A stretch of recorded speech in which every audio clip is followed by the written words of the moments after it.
malam Bapak Ibu sekalian. Saya akan coba share screen dulu ya. Kelihatan ya sudah ya? Sudah contoh. Ya. Malam ini kita akan belajar tentang gelar Kristus gitu ya. Kita akan sama-sama lihat mengenai gelar Kristus. Nah, sebenarnya kalau dibilangin soal gelar Kristus, kalau misalnya ngomongin soal gelar Kristus, kita bisa lihat bahwa nama dan gelar Kristus itu sangat begitu spesial begitu ya, begitu spesialnya karena kita lihat apa yang telah Yesus kerjakan selama dia hidup dan juga apa yang terjadi setelah kebangkitannya begitu. Nah, kita akan mulai dengan arti daripada gelar. Apa sih arti dari gelar itu? Nah, menurut KBBI, Kamus Besar Bahasa Indonesia, gelar itu adalah sebutan kehormatan, kebangsawanan, atau kesajanaan yang biasanya ditambahkan pada nama orang. Jadi misalnya kayak nama Raden, lalu juga Tengku gitu ya, biasa orang Aceh itu pakai nama Tengku. Atau doktor, itu gelar kesajanaan, atau sarjana ekonomi, sarjana teknik, dan yang lainnya. Merupakan sebutan kehormatan menurut KBBI. Dan selain itu juga menurut KBBI, gelar itu adalah julukan. Julukan yang berhubungan dengan keadaan atau tabiat dari orang. Misalnya karena orang itu gendut, jadi disebut si gendut, begitu ya.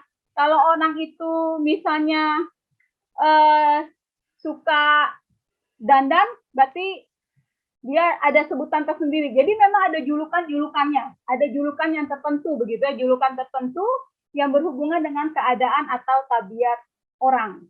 Itu menurut KBBI. Nah, gelar yang dimaksudkan ketika kita ngomongin tentang gelar Kristus, itu adalah sebutan yang menerangkan atau merujuk ke suatu tugas atau kedudukan khusus dari seseorang. Jadi ketika kita ngomong tentang gelar Kristus, itu berarti kita lagi ngomongin tentang tugasnya Kristus, tentang perannya Kristus, tentang kedudukannya Kristus. Sehingga memang antara gelarnya Kristus itu memang sangat berkaitan sekali dengan tugasnya, dengan apa yang dia lakukan, dengan apa yang dia kerjakan. Nah, ada di buku dicatat begini, nama dan gelar itu ada hubungannya. Jadi ada kaitan antara nama dan gelar. Nah, kadangkala nama bisa menjadi gelar dan sebaliknya, gelar bisa menjadi nama. Contohnya aja, kalau misalnya kita tahu tentang gelar Fir'aun begitu ya, itu lama-lama jadi nama, Raja Fir'aun. Padahal Fir'aun itu awalnya adalah gelar. Begitu juga dengan Herodes. Herodes itu awalnya adalah gelar, tapi akhirnya kita tahunya Raja Herodes. Gitu. Lalu Kaisar. Kaisar itu adalah namanya si Julius Kaisar.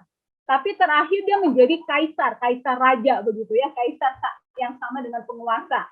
Jadi memang ada kaitan, ada hubungan yang erat antara nama dan gelar. Dan keduanya itu bisa saling tukar-tukaran. Nama bisa jadi gelar bisa jadi nama, begitu ya. Nah, kalau di Alkitab biasanya kalau yang dikasih nama gelar itu si Yohanes Pembaptis gitu ya, dikasih gelar. Karena apa? Karena tugasnya ya membaptis mungkin, jadi disebut sebagai Yohanes Pembaptis. Nah, kita akan mulai yang pertama itu gelarnya Tuhan Yesus.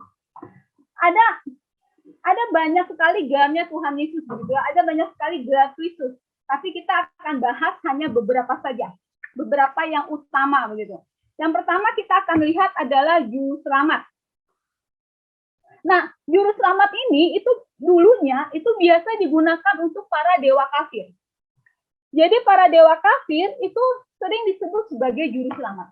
Dan bukan cuma dewa kafir, tapi juga para penguasa. Para penguasa yang melindungi rakyat seringkali disebut sebagai juru selamat. Nah, namun kemudian dalam perkembangannya, juru selamat itu akhirnya digelarkan, disebutkan atau diberikan kepada Tuhan Yesus. Awalnya itu hanya merupakan keterangan tentang tugasnya Tuhan Yesus. Awalnya merupakan keterangan dari tugasnya Tuhan Yesus. Itu misalnya di dalam Kisah Rasul pasal 5 ayat 31 dikatakan begini. Dialah yang telah ditinggikan oleh Allah sendiri dengan tangan kanannya menjadi pemimpin dan juru selamat, supaya Israel dapat bertobat dan menerima pengampunan dosa. Jadi awalnya itu tentang tugas. Dan pertama kali di dalam Injil itu dikatakan penyebutan pemberian gelar juru selamat itu diberikan oleh malaikat kepada Yesus. Lukas 2 ayat 11. Hari ini telah lahir bagimu juru selamat, yaitu Kristus Tuhan di kota Daud. Nah, di dalam PL sendiri itu sebenarnya menyebutkan bahwa kata juru selamat itu digunakan untuk Allah di dalam perjanjian lama, begitu ya. Di dalam perjanjian lama kata itu digunakan untuk Allah sebagai juru selamat. Yesaya 43 ayat 3. Sebab akulah Tuhan, Allahmu, yang maha kudus, Allah Israel, juru selamatmu. Aku menebus engkau dengan Mesir dan memberikan Ethiopia dan Sheba sebagai gantimu. Jadi mulai dari awal sebagai keterangan tentang tugas, pada akhirnya menjadi suatu gelar yang memang menegaskan akan makna dari nama Yesus. Hari ini telah lahir bagimu juru selamat, yaitu Kristus Tuhan di kota Daud. Makna dari nama Yesus. Nama Yesus sendiri itu punya makna, punya arti Tuhan menyelamatkan atau Tuhan adalah keselamatan. Ya. Nah, di dalam Yesaya 43 ayat 3 itu kata juru selamat digunakan untuk Allah sebagai pribadi yang melepaskan Israel dari pembuangan. Jadi di dalam PL itu kata juru selamat digunakan untuk Allah sebagai pribadi yang melepaskan bangsa Israel dari pembuangan. Nah, waktu di awal-awal ketika ada kata keselamatan, itu yang dimaksud awal-awal adalah tujuan Allah, maksudnya Allah, keselamatan yang dimaksud itu adalah tujuannya Allah untuk menyelamatkan umat dari bahaya. Janji Allah untuk bisa mendirikan kerajaan. Pertolongan dari Allah yang diberikan kepada umat pilihannya ketika ketika bangsa Israel itu menghadapi musuh. Jadi semuanya kata keselamatan ini di dalam awalnya begitu, di dalam awal penggunaannya itu berkaitan dengan pemeliharaan, pembebasan Allah dari bahaya, dari penyakit. Ya, mencakup keselamatan, kesehatan, kemakmuran. Namun dalam masa yang berganti akhirnya ada terjadi perkembangan dari kata keselamatan ini. Bukan hanya berkaitan dengan masalah fisik, bukan hanya berkaitan dengan masalah keselamatan secara fisik, secara jasmani, tapi juga berkaitan dengan rohani. Dan di dalam perjanjian baru, juru selamat ini diberikan kepada Yesus sebagai juru selamat dunia. Lukas 2 ayat 11 tadi ya yang kita sudah baca ya. Bagimu telah lahir juru selamat, yaitu Kristus Tuhan di kota Daud. Nah, sedangkan di dalam surat-surat pastoral, surat-suratnya Paulus, surat-suratnya Yohanes, begitu ya, itu mereka mengatakan bahwa keselamatan yang diberikan oleh Yesus itu adalah keselamatan atau kelepasan dari dosa. Jadi lihat perbedaannya antara PL dengan PB. Ketika ngomongin tentang juru selamat, sama-sama digunakan untuk Allah. Ini digunakan untuk Allah. Digunakan dan diberikan gelar ini untuk Yesus. Tapi untuk Allah itu adalah pribadi yang melepaskan Israel dari pembuangan. Dari pembuangan Asyur, begitu ya, Babel. Itu dikatakan seperti itu. Pribadi Allah yang telah melepaskan Israel dari pembuangan. Tapi kemudian di dalam PB ketika gelar ini disematkan untuk Tuhan Yesus, maka ini bukan lagi soal melepaskan kita dari pembuangan, melepaskan kita dari jajahan hutang, tapi melepaskan kita dari dosa. Jadi ada hal yang meningkat begitu ya, bukan cuma fisik tapi juga rohani. Jadi gelar Yesus juru selamat itu adalah gelar yang diberikan kepada Yesus sebagai Yesus yang adalah juru selamat, sebagai Yesus yang adalah satu-satunya pribadi yang menyelamatkan manusia dari dosa. Kemudian gelar yang selanjutnya itu adalah guru, gitu ya. Nah, guru ini merupakan dampak dari apa yang dilakukan oleh Yesus, dari kegiatannya Yesus. Dari kegiatannya Yesus yang dia mengajar, maka dia disebut sebagai guru. Markus 4 ayat 38. Pada waktu itu, Yesus sedang tidur di buritan di sebuah tilam. Maka murid-muridnya membangunkan dia dan berkata kepadanya, "Guru, didaskalos, engkau tidak peduli kalau kita binasa?" Ini sebutan guru. Jadi, kalau di dalam Alkitab khususnya Injil, ada beberapa kata yang digunakan untuk guru begitu ya. Nah, kalau di LAI memang diterjemahkan ada yang guru, ada yang rabi, ada yang guru juga. Guru, rabi, guru begitu. Nah, kalau di Markus 4 ayat 38, ini guru yang betulan guru, didaskalos, pengajar. Tetapi kemudian ternyata di dalam Markus 9 ayat 5, nama Yesus juga disebutkan sebagai guru, tapi bukan cuma guru, tapi rabi. Kata Petrus kepada Yesus, "Rabi, betapa bahagianya kami berada di tempat ini. Baiklah kami dirikan 3 kemah, 1 untuk engkau, 1 untuk Musa, dan 1 untuk Elia." Jadi ada perkataan rabi, artinya sama-sama guru. Yang tadi guru didaskalos, sekarang rabi. Rabi atau guru begitu ya. Nah, perkataan atau kata rabi ini itu biasa disebutkan untuk guru-guru Yahudi. Jadi ini merupakan panggilan, sebutan yang menunjukkan sikap hormat, sikap menghormati kepada orang itu. Biasanya kalau dulu di zaman PB, itu digunakan untuk para ahli kitab. Jadi mereka yang tahu tentang kitab, yang bisa menafsirkan kitab, itu disebut sebagai rabi, begitu ya. Nah, bentuk ini, bentuk sapaan rabi ini juga ternyata diterapkan oleh murid-murid kepada Yesus. Markus 9 ayat 5. Petrus menyebut Yesus rabi begitu.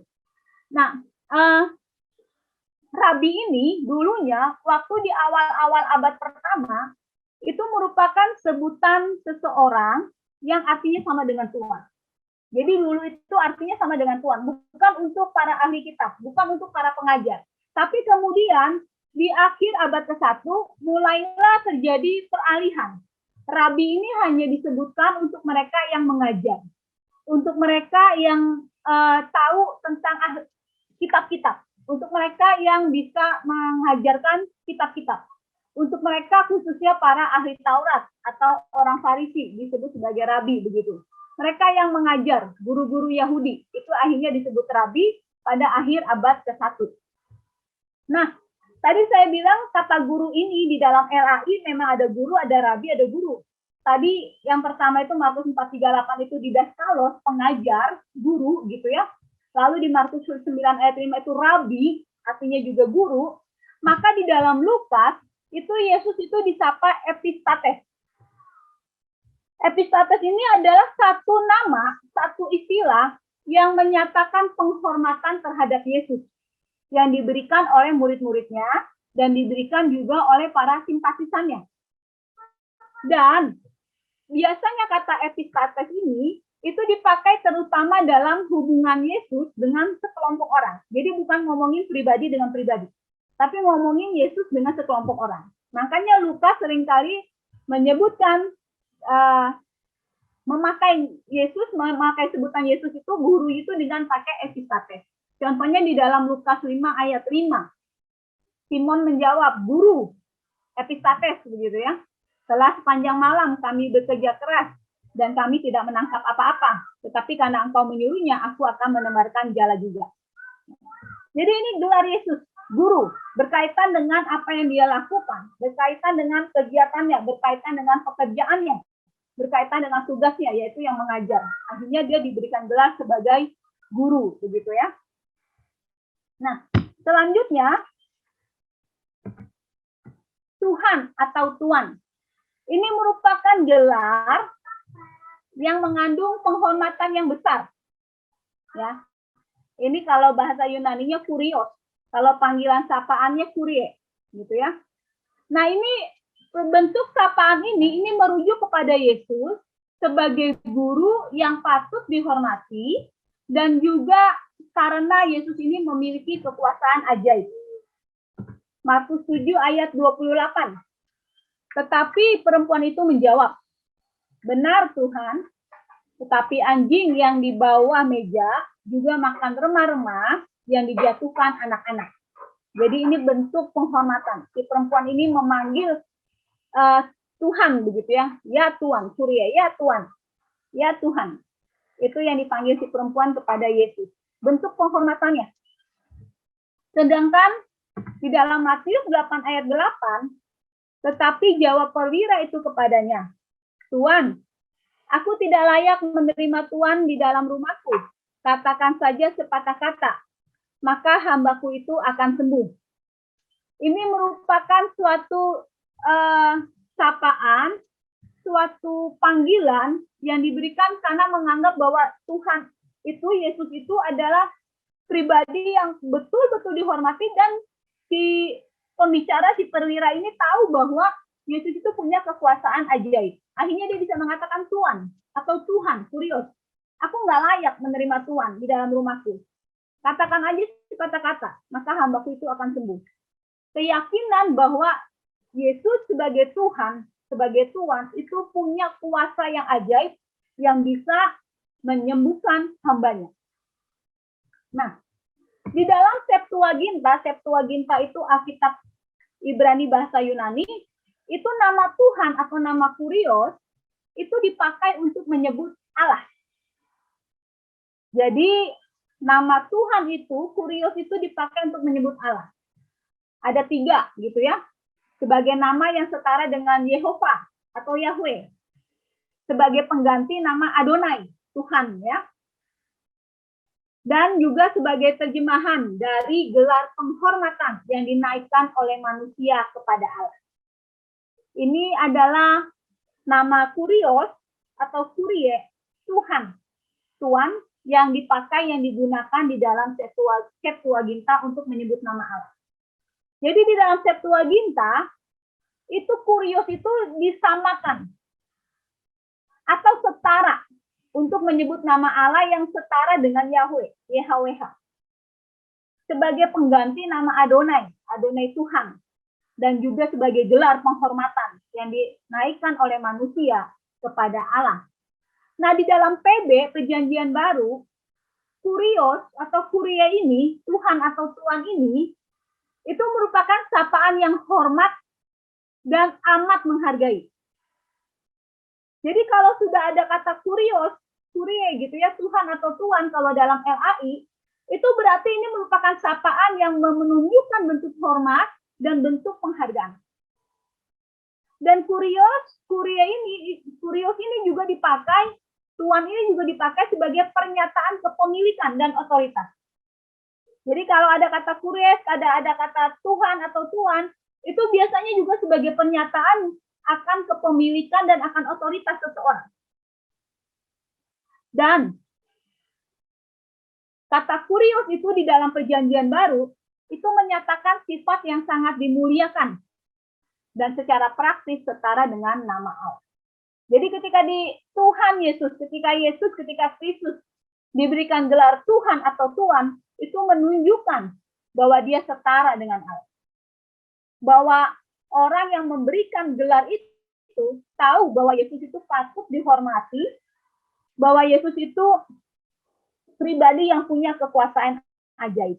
Jadi kalau kita misalnya sebut ya Tuhan Yesus begitu ya, kita sudah betul-betul tahu bukan cuma sekedar nyebut Tuhan Yesus, tapi kita tahu bahwa Tuhan yang kita sebutkan itu adalah pribadi yang punya kuasa yang ajaib, di mana kita menaruh penghormatan kepadanya. Tuhan atau Tuhan gitu ya. Selanjutnya, Nabi. Ini gelar Nabi. Gelar ini diberikan karena Yesus dipandang lebih dari sekedar guru Yahudi biasa. Jadi gelar Nabi ini diberikan kepada Yesus karena Yesus dipandang lebih dari sekedar guru Yahudi biasa. Matius 21 ayat 11. Dan orang banyak itu menyaut, inilah Nabi Yesus dari Nazaret di Galilea. Nah, jadi orang-orang banyak pada waktu itu menyatakan, orang-orang banyak pada waktu itu mengakui bahwa Yesus itu lebih dari sekedar guru.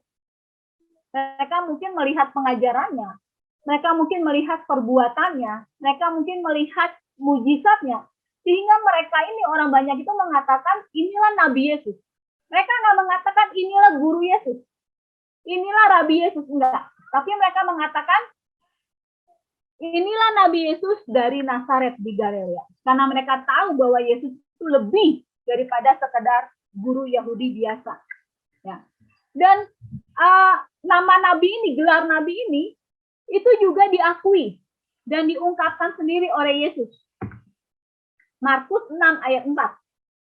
Maka Yesus berkata kepada mereka, seorang nabi dihormati di mana-mana, kecuali di tempat asalnya sendiri, di antara kaum keluarganya dan di rumahnya.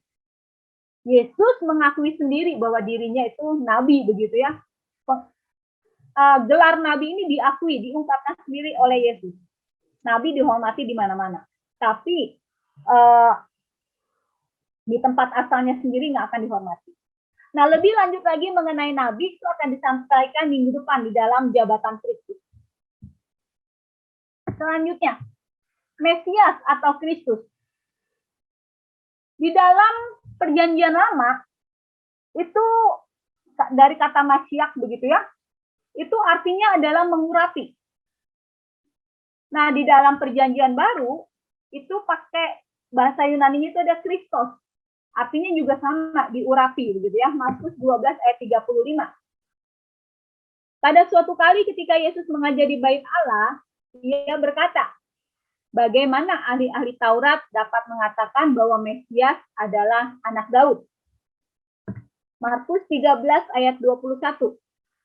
Pada waktu itu, jika orang berkata kepada kamu, lihat Mesias ada di sini, atau lihat Mesias ada di sana, jangan kamu percaya.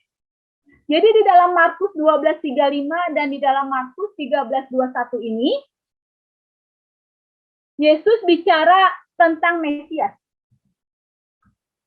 Dan Yesus juga bicara mengatakan bahwa kalau ada orang yang mengaku Mesias, begitu ya. Jadi apa yang kita baca tadi Markus 12:35 dan Markus 13:21 itu merupakan perkataan Yesus bahwa Yesus bicara tentang Mesias dan bahwa ada orang yang mengaku sebagai Mesias. Tapi Yesus tidak menyebut dirinya sendiri sebagai Mesias. Nah, Mesias ini atau Kristus ini memang jarang sekali dipakai ketika Yesus berbicara kepada murid-muridnya. Jadi Yesus jarang memakai gelar Mesias ketika dia berbicara kepada murid-muridnya. Dan Yesus juga tidak menyebut dirinya Mesias ketika dia mengajar masyarakat. Kemungkinan ini adalah karena adanya perbedaan konsep Mesias bagi Yesus dan bagi orang Yahudi yang berbeda. Kalau bagi orang Yahudi kan Mesias yang akan menyelamatkan mereka dari jajahan, begitu ya. Mesias sebagai seorang raja yang akan memerintah. Tapi kalau bagi Yesus, Mesias yang berbeda. Jadi sehingga ketika Yesus mengajar, ketika Yesus berbicara kepada murid-muridnya, dia nggak memakai gelar itu untuk dirinya. Dia nggak menyebut dirinya Mesias. Dia jarang memakai gelar Mesias begitu. Walaupun tindakan-tindakannya Yesus itu bisa dikatakan sebagai tindakan Mesias. Yesus diurapi. Ya, ketika Yesus dibaptis, ada roh Allah dikatakan dia diurapi, inilah anak. Inilah anakku gitu ya, kepadamu lah aku berkenan. Lalu juga Yesus juga mengumumkan akan datangnya kerajaan Allah. Yesus juga bertindak dengan otoritas ilahi. Itu merupakan ciri-ciri dari Mesias. Itu merupakan tindakan Mesias.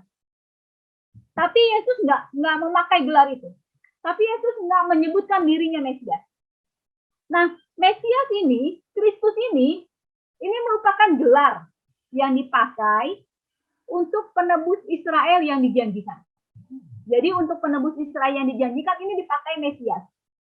Itu sebabnya orang-orang Yahudi menganggap bahwa yang namanya Mesias itu berasal dari keturunan Daud yang akan menebus, yang akan membebaskan mereka. Saat itu adalah yang membebaskan mereka dari jajahan Roma, yang akan memberikan pemerintahan yang baru. Nah, kalau misalnya dikatakan bahwa gelar ini, gelar Mesias ini atau gelar Kristus ini, itu menunjukkan bahwa Yesus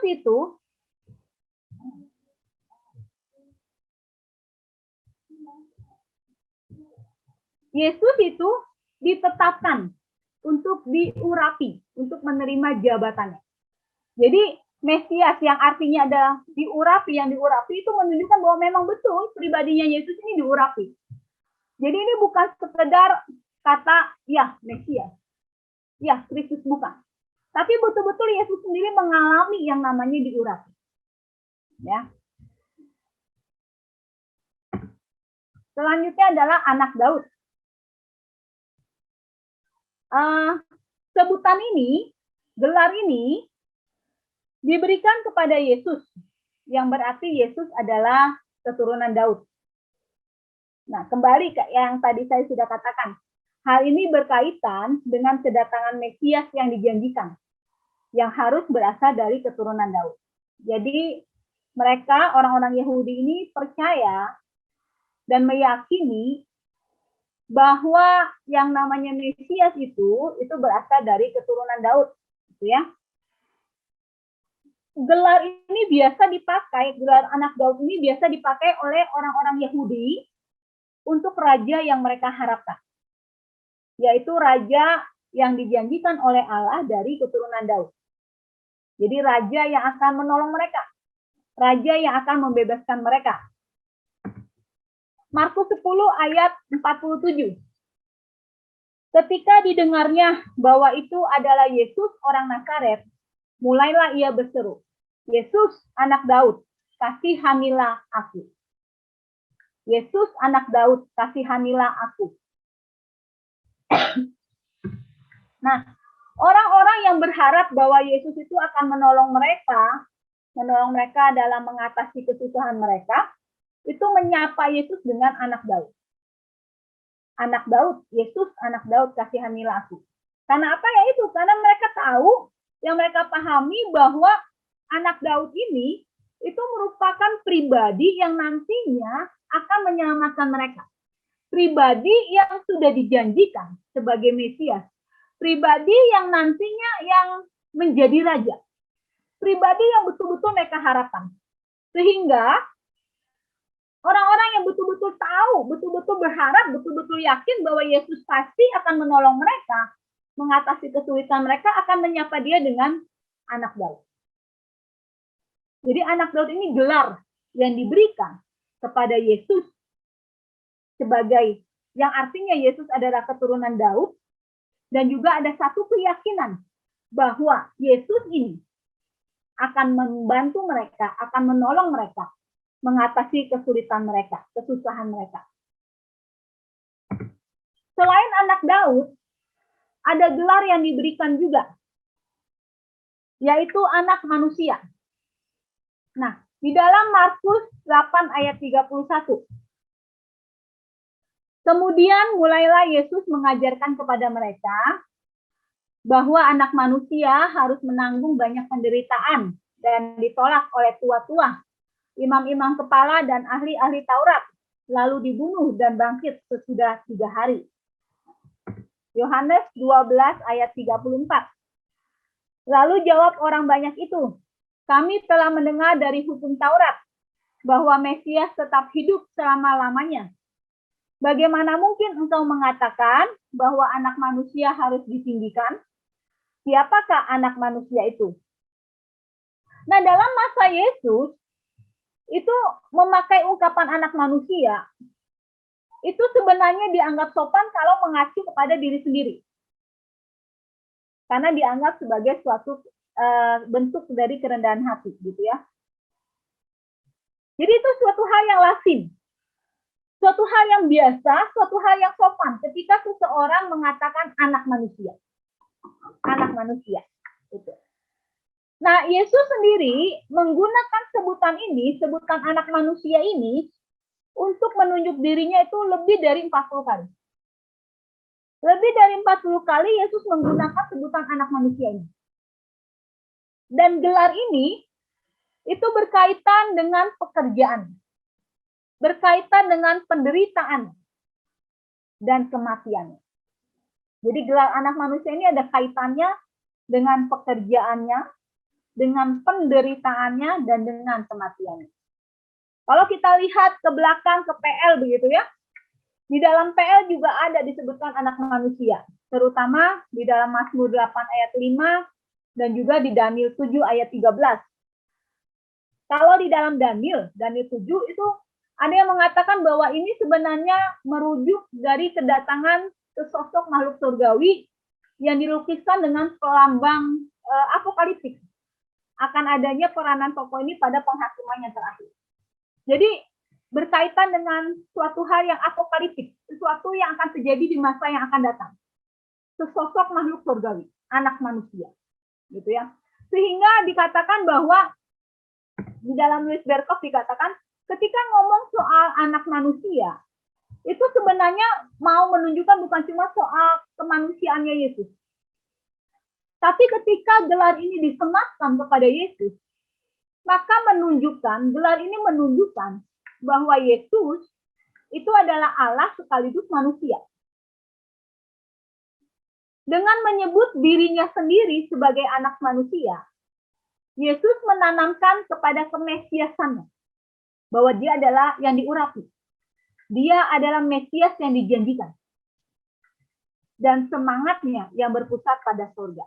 Jadi ini menunjukkan bahwa Yesus adalah Allah sekaligus manusia. Jadi ketika ngomongin anak manusia, itu bukan cuma ngomong bahwa Yesus sebagai manusia, enggak.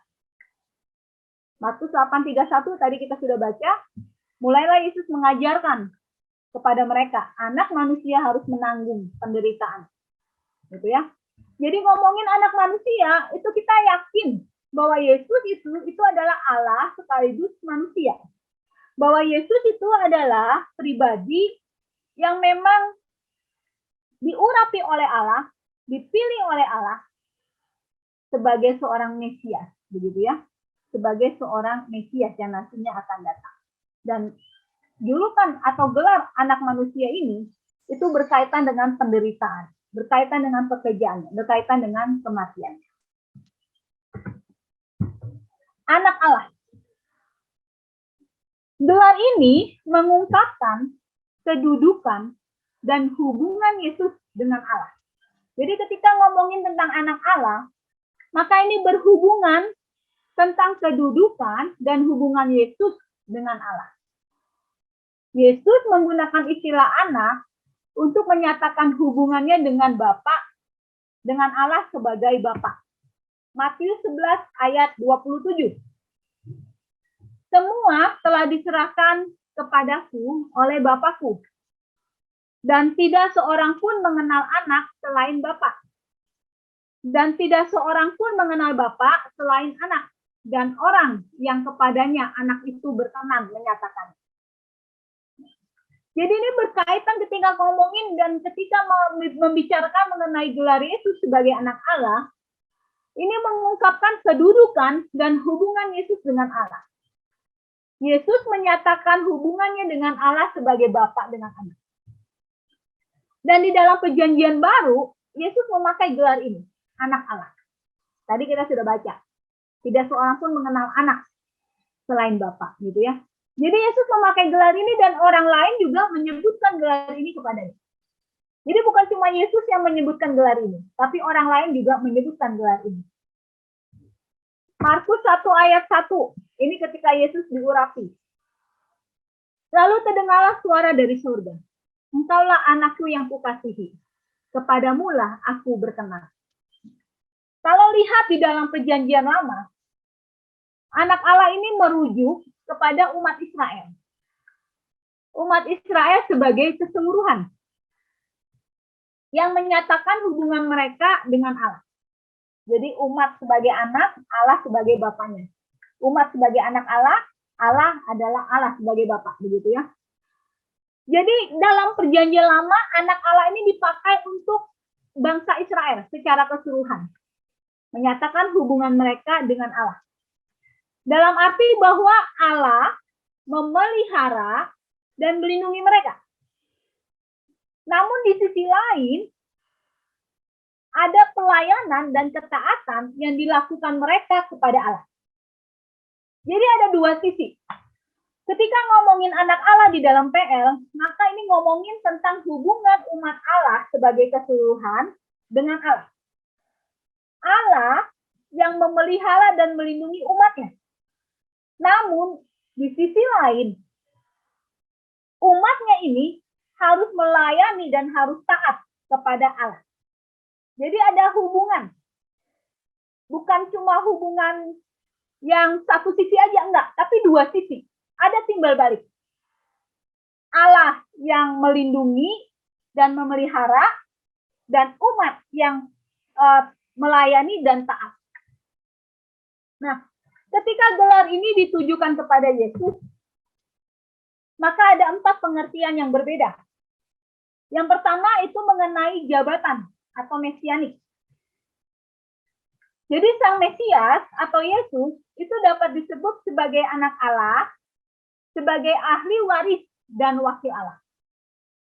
Jadi ketika Yesus diberikan gelar anak Allah, itu berarti Yesus itu sebagai ahli waris dan wakil Allah.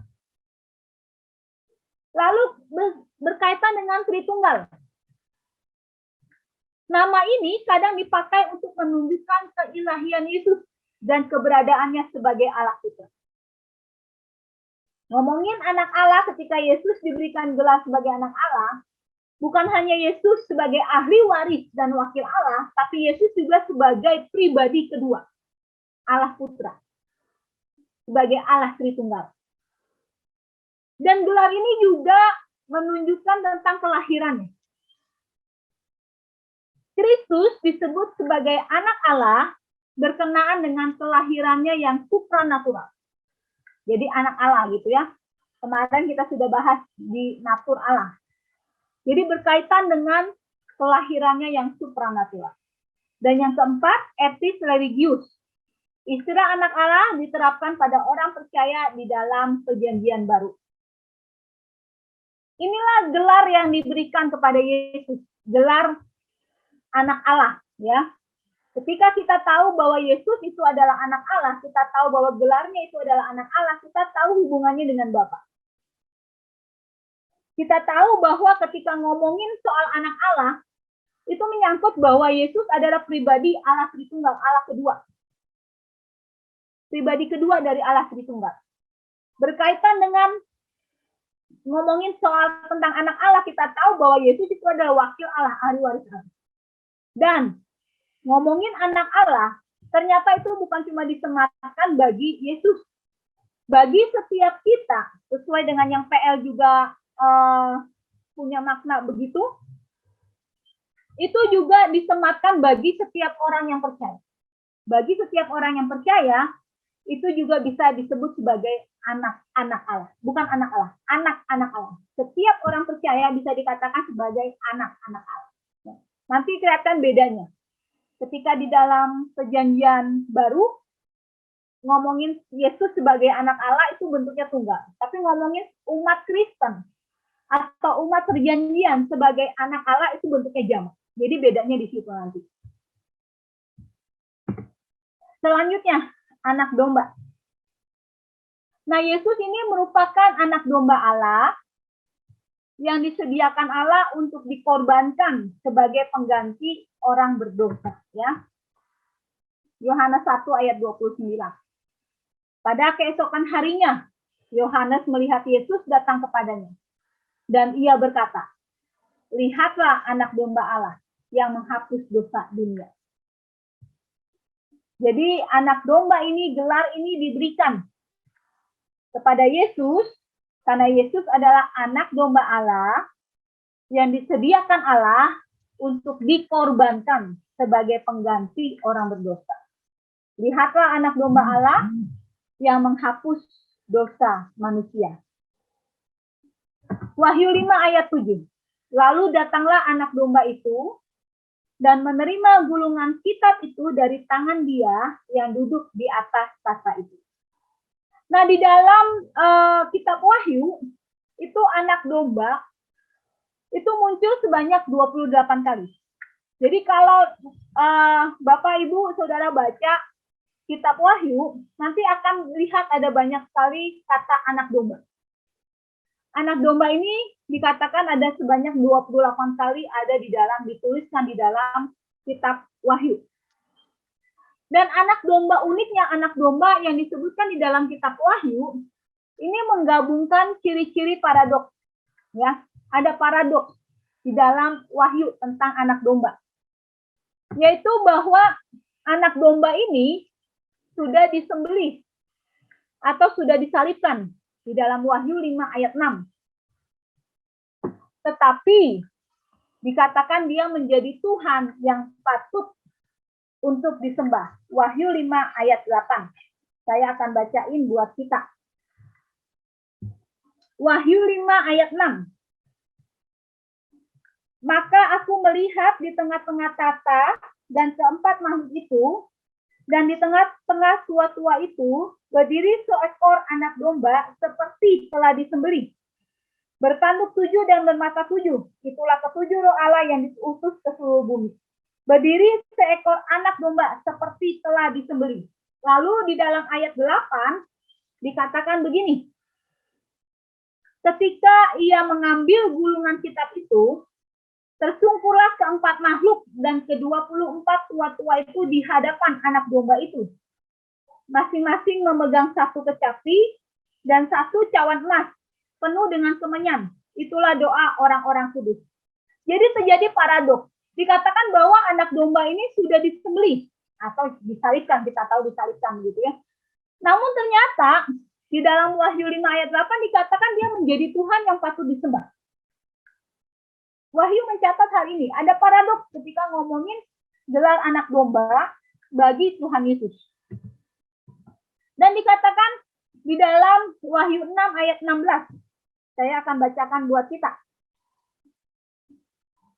Dan mereka berkata kepada gunung-gunung dan kepada batu-batu karang itu, runtuhlah menimpa kami, dan sembunyikanlah kami terhadap dia, yang duduk di atas tahta dan terhadap murka anak domba itu.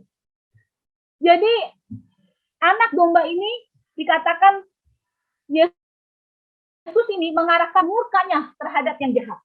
Jadi si anak domba ini mengarahkan murkanya terhadap yang jahat, tapi ternyata darahnya yang menjadi korban penghapus dosa. Wahyu 7 ayat 14. Maka kataku kepadanya, Tuanku, Tuhan mengetahuinya. Lalu ia berkata kepadaku, mereka ini adalah orang-orang yang keluar dari kesusahan yang besar. Dan mereka telah mencuci jubah mereka dan membuatnya putih di dalam darah anak domba. Jadi terjadi paradoks yang dikatakan di dalam kitab Wahyu mengenai anak domba. Anak domba ini mengarahkan mukanya terhadap yang jahat, tapi ternyata darahnya yang menjadi korban penghapus dosa. Dikatakan anak dombanya ini memimpin umat Allah di dalam peperangan, Wahyu 17 ayat 14. Namun ternyata melalui darahnya ini, umatnya yang mati itu bisa bangkit di dalam kemenangan. Jadi ada paradoks di dalam kitab Wahyu ketika ngomongin tentang anak domba. Ya.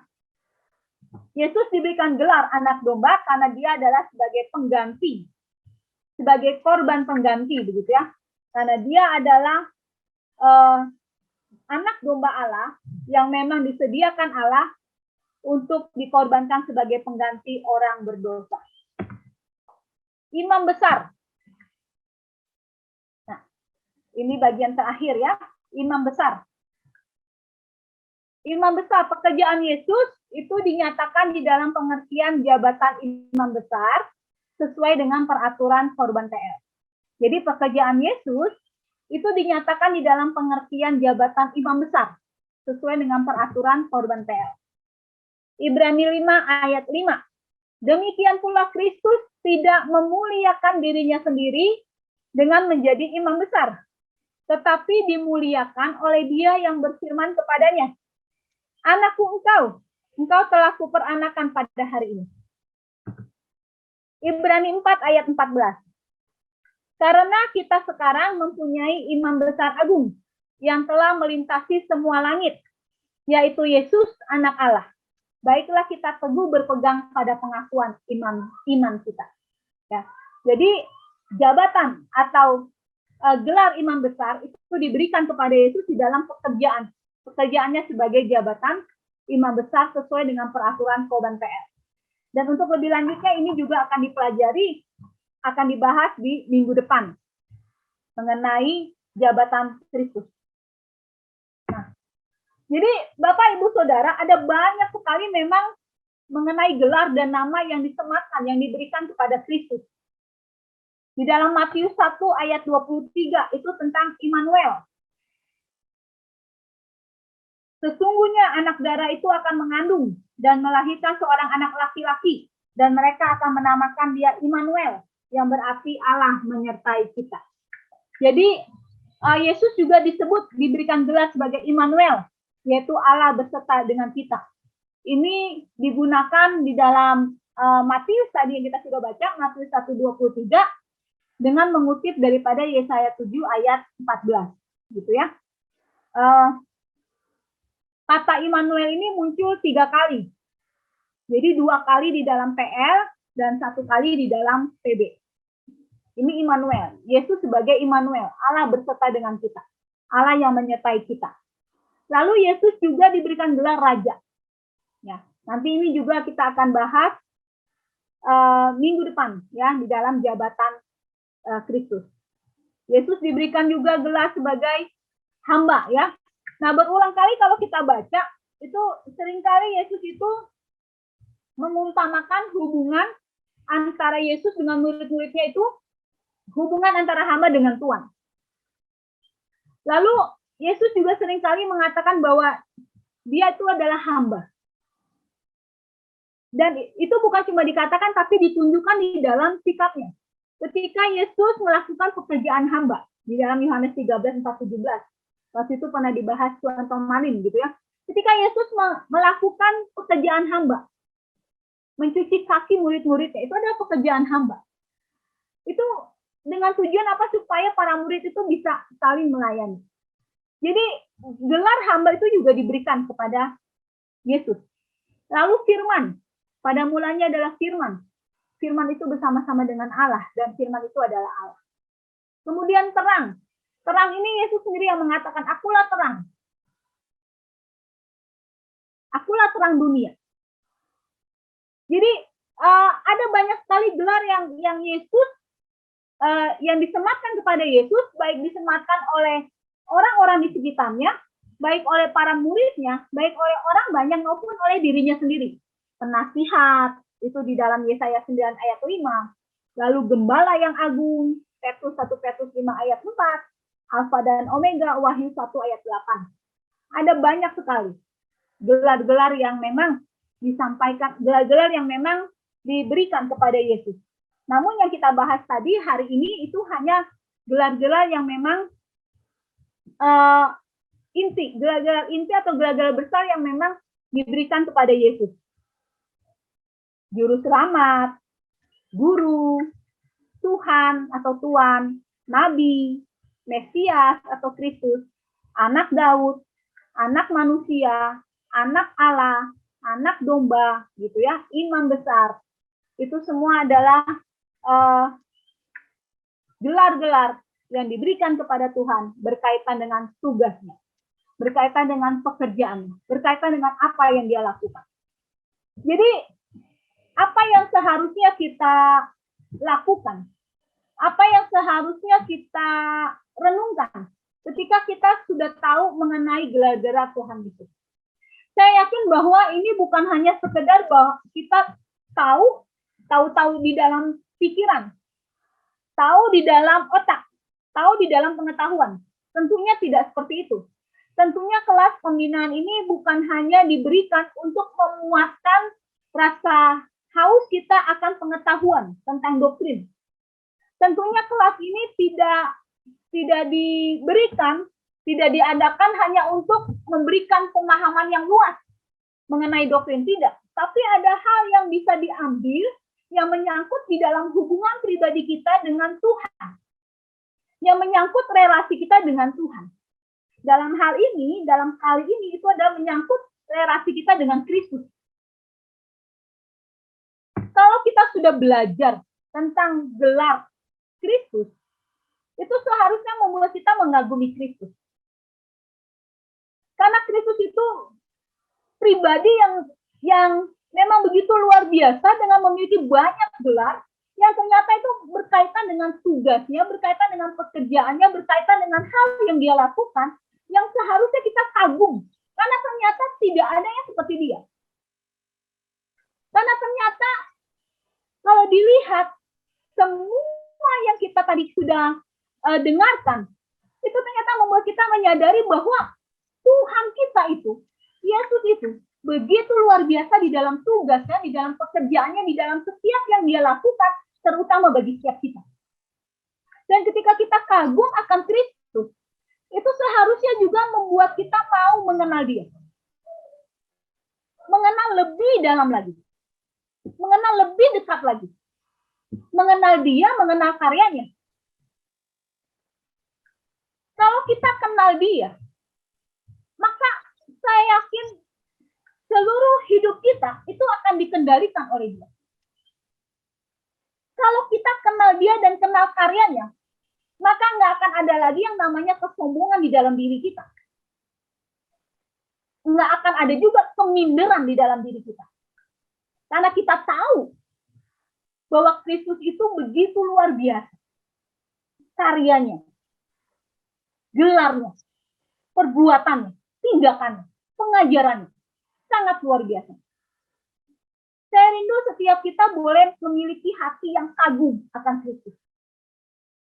Memiliki satu kerinduan untuk mengenal Kristus lebih dalam lagi. Mengenal karyanya. Sehingga tadi saya katakan, kita menyadari siapa kita. Siapa Tuhan yang kita sembah. Sehingga seluruh hidup kita boleh dikendalikan oleh Kristus. Dan apapun yang akan kita lakukan, WWJD, what would Jesus do? Sebelum memutuskan sesuatu, kita harus pikirin, kalau Yesus di posisi saya, apa ya yang Yesus lakukan? Kalau Yesus berada ketika mengalami permasalahan seperti saya, apa ya tindakan yang Yesus lakukan? WWJD, what would Jesus do? Mengagumi Kristus, mengenal dia, mengenal karyanya. Dan selanjutnya adalah bukan cuma mengagumi, mengenal, tapi juga menyembah. Betul-betul punya di dalam hati itu, betul-betul sembah Tuhan. Menyembah Kristus. Menjadikan dia Tuhan dan Tuan. Seperti gelar yang kita sematkan kepadanya. Seperti gelar yang disematkan kepadanya. Punya otoritas. Pribadi yang betul-betul memiliki satu kepemilikan yang total. Kita tunduk kepada dia. Sebagai anak yang tunduk kepada bapaknya. Anak Allah. Tadi, anak-anak Allah.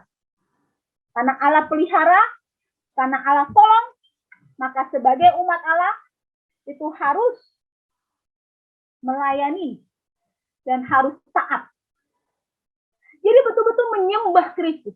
Kristus yang hidup itu. Bukan Kristus yang mati, Kristus yang hidup. Sembahlah Kristus yang hidup. Dan setia mengikut dia. Kalau kita sudah tahu siapa itu Kristus, apa gelarnya, apa yang telah dikerjakan dan apa yang telah dilakukannya bagi kita, maka seharusnya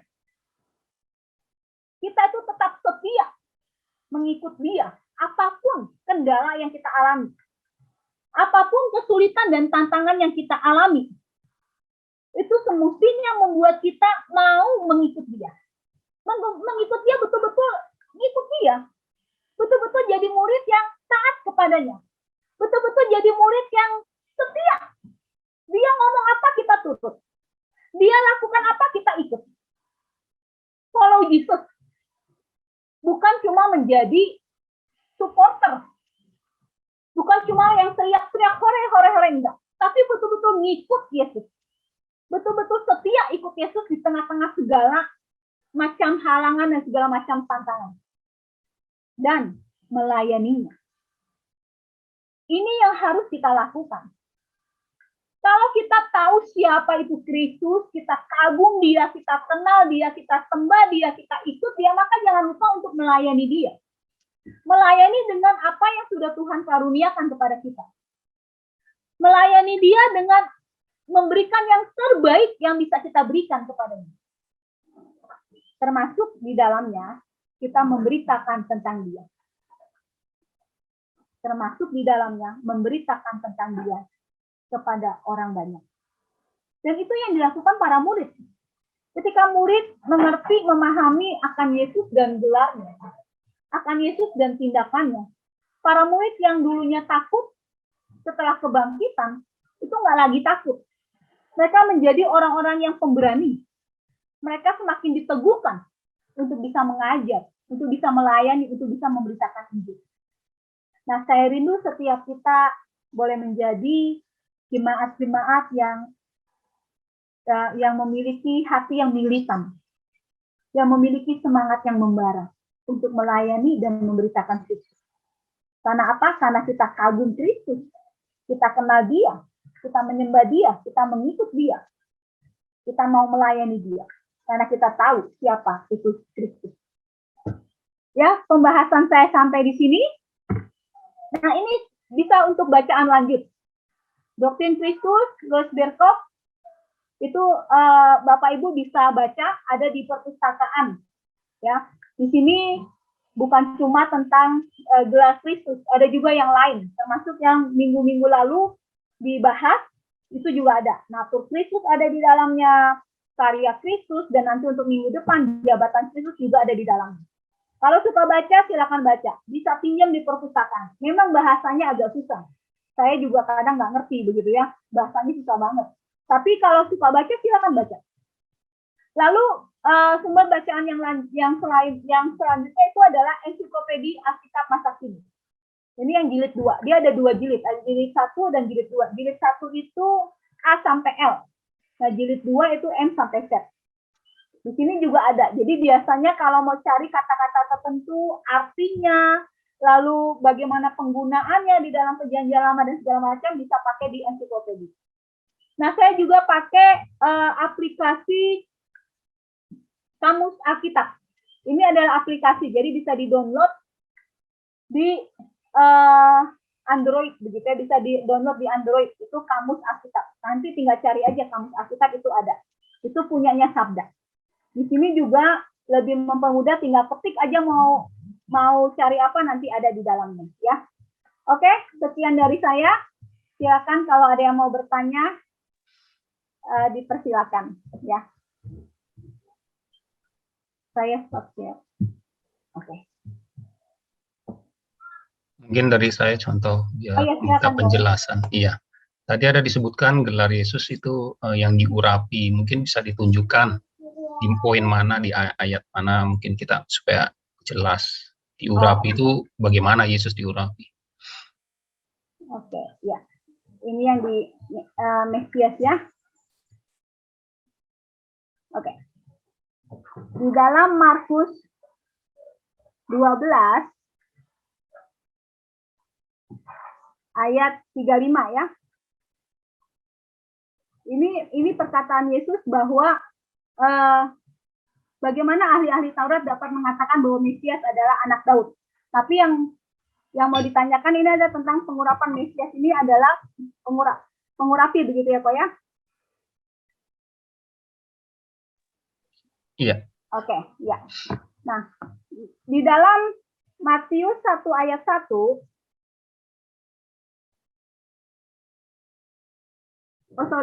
Yohanes 1 ayat 41.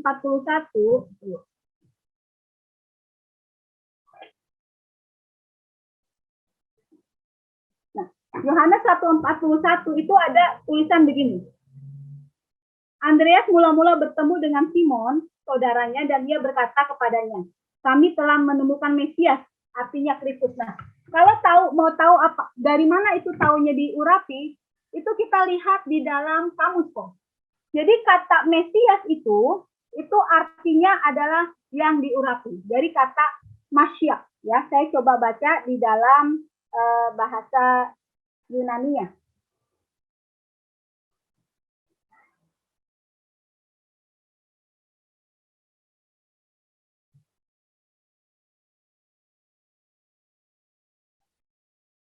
Oke.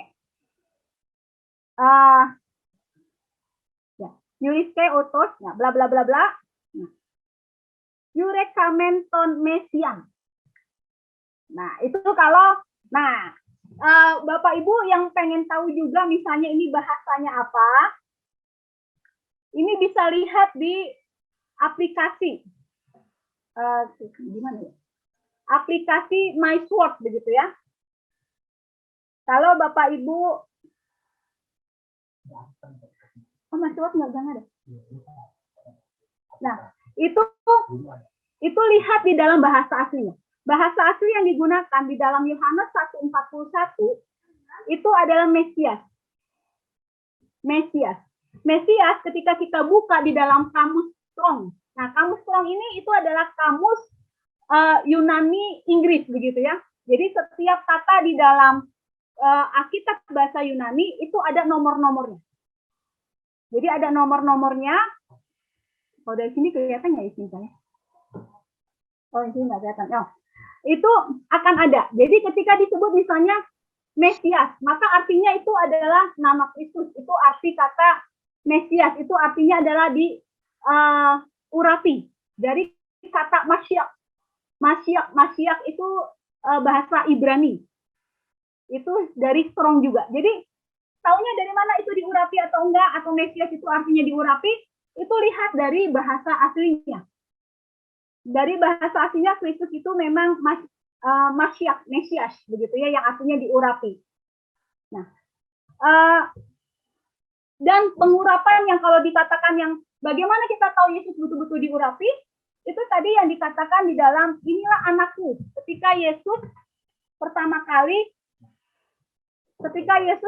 kali dibaptis, lalu dikatakan di dalam Markus 1 ayat 11.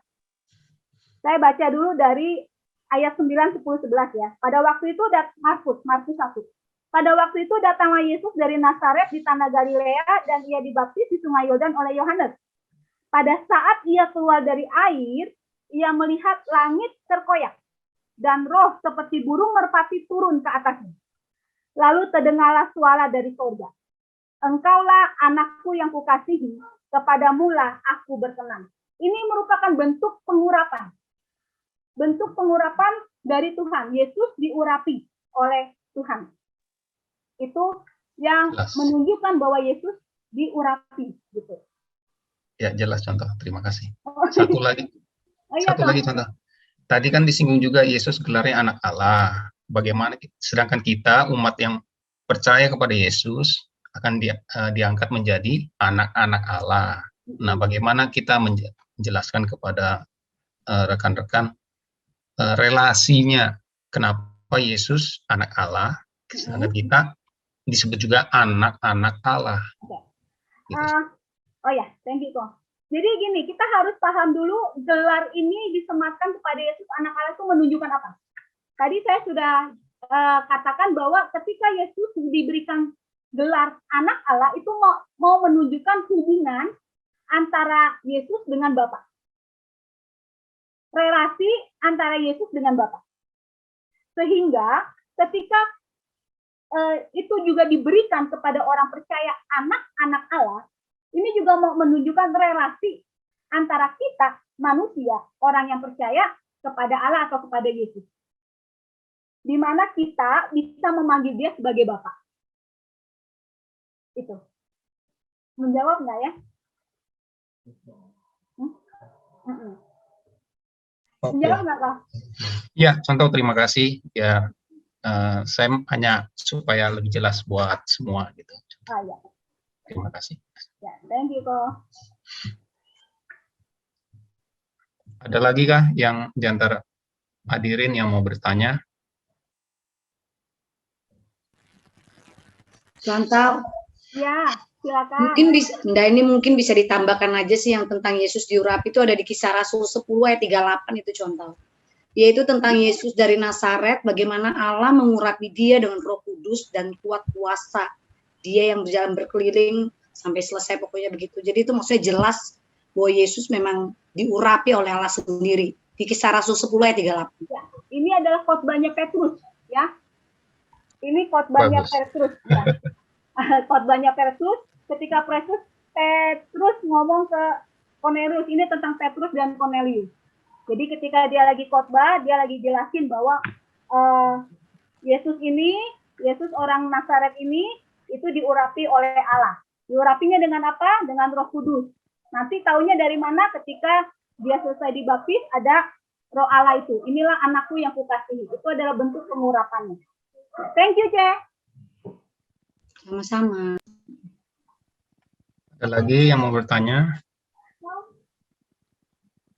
Contoh Maria. Iya, kok. Tadi yang gelar anak manusia itu, kalau tidak salah itu berkaitan dengan lebih ke manusiaannya Yesus ya, Chantal? Oh, ya. Awalnya itu dikatakan berkaitan dengan kemanusiaan Yesus, tapi ternyata tidak. Ketika ngomongin anak manusia, itu bukan cuma ngomongin tentang kemanusiaannya Yesus. Walaupun gelar itu memang biasa disebutkan atau biasa diungkapkan untuk diri sendiri. Suatu ungkapan yang sopan untuk diri sendiri, anak manusia. Jadi misalnya ngomongin kayak ini dia, ya siapa sih anak manusia misalnya ya, saya ini anak manusia misalnya begitu, itu adalah ungkapan yang Latin, ungkapan yang biasa menunjukkan kesopanan pada waktu itu, menunjukkan kerendahan hati. Tapi ketika anak manusia ini disematkan untuk Yesus, ini mau menunjukkan bahwa Yesus bukan hanya manusia, tapi Yesus adalah Allah sekaligus manusia. Jadi langsung kedua naturnya.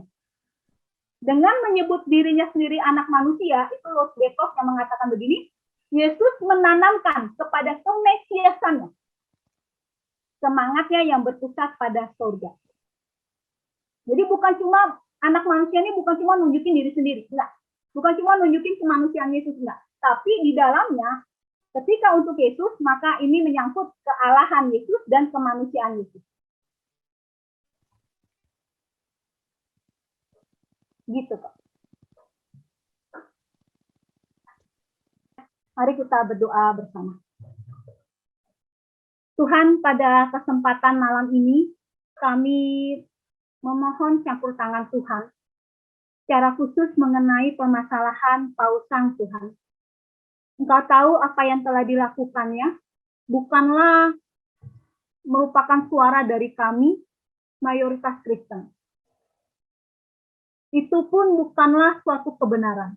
Apa yang dia sampaikan merupakan satu hal yang dia rasa secara pribadi, namun ternyata apa yang dilakukannya itu menjadi suatu permasalahan yang besar, Tuhan. Dan kami berdoa kepada Tuhan, tolonglah Tuhan. Tolonglah supaya hal ini tidak membuat kekristenan semakin dipersulit, tidak membuat permasalahan secara sara, suku ras, Tuhan tidak membuat seperti itu. Apalagi terjadi pertentangan berkaitan dengan penangkapan dan pelaporan daripada Paus Sang Tuhan. Kami sungguh berdoa kepada Tuhan, agar Tuhan menolong para polisi, para pemimpin, juga para pemimpin gereja, juga Tuhan kami berdoa kiranya Tuhan juga menolong secara khusus buat pribadinya Paus Sang, supaya dia juga boleh sadar diri dan tidak melakukan hal-hal yang sebenarnya hanya mencari sensasi dan pada akhirnya merugikan banyak orang, terutama merugikan kekristenan. Tuhan, kami tidak tahu mana yang terbaik dan apa yang akan terjadi nanti.